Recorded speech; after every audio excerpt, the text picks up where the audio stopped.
Hi, Adam, Blackpool Boiler Installations. This video is how to bleed a radiator. Okay, so there are a couple of reasons why that you might need to bleed your radiators. Okay, the first one is it could just be noisy. It could be gurgling with air and you need to release the air.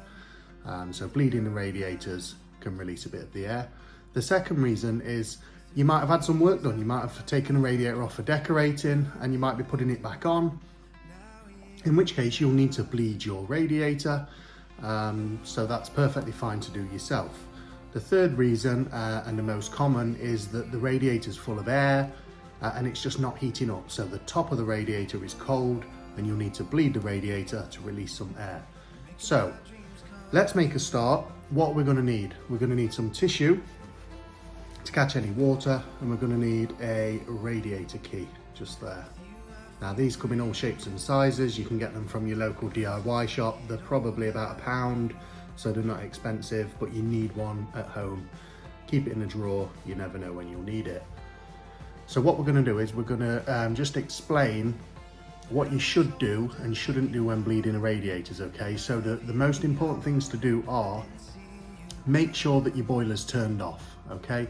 We don't want to bleed the radiators when the system's running because we could suck air into the pump and cause damage. So we need to make sure that the central heating boiler is off, okay? The other thing we need to know is what type of system we've got. So have you got a pressurized system, a combi boiler, or an unvented cylinder, or have you got a regular heat only boiler with tanks in the loft and a separate hot water cylinder?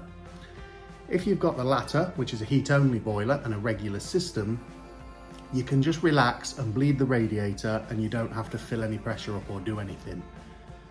It's got a tank in the loft which will self-fill, so it's a bit easier for you on that way.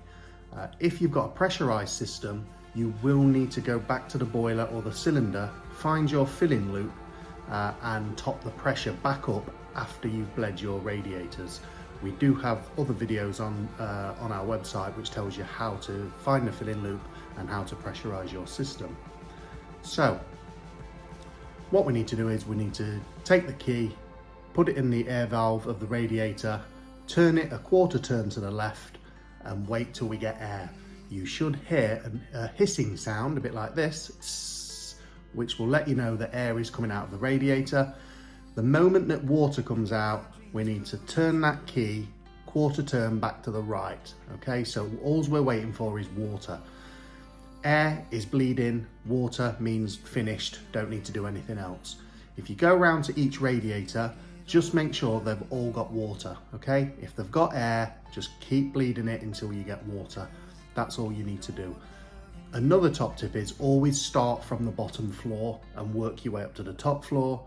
And if you've got a loft room as well with a radiator, do that last and work your way up. That way that you can be pulling air from bottom to top. So I'm just going to quickly go to a radiator and see if we've got any air in the system and show you what's what. Okay, so here we've got a towel rail, which are in a lot of bathrooms nowadays, and they gather a real amount of air, so they're always prone to gathering air. Okay, so you might have to bleed these quite often. So you just look for your little bleed screw, which we can see is here. Sometimes it might be hidden on the back, just here.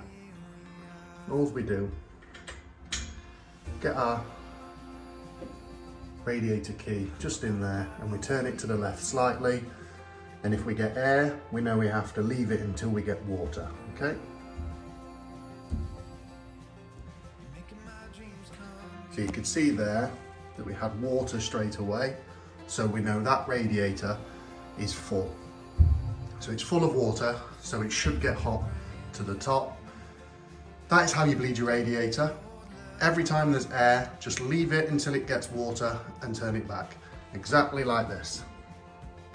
So we open, when we get water, we just stop. Wipe your water up, so it don't go everywhere. And just keep doing that on all your radiators. Okay, so we go to the boiler, we check the pressure, and we make sure we've got at least 1 bar of pressure after we've bled all radiators, okay? So we've shown you how to bleed the radiators.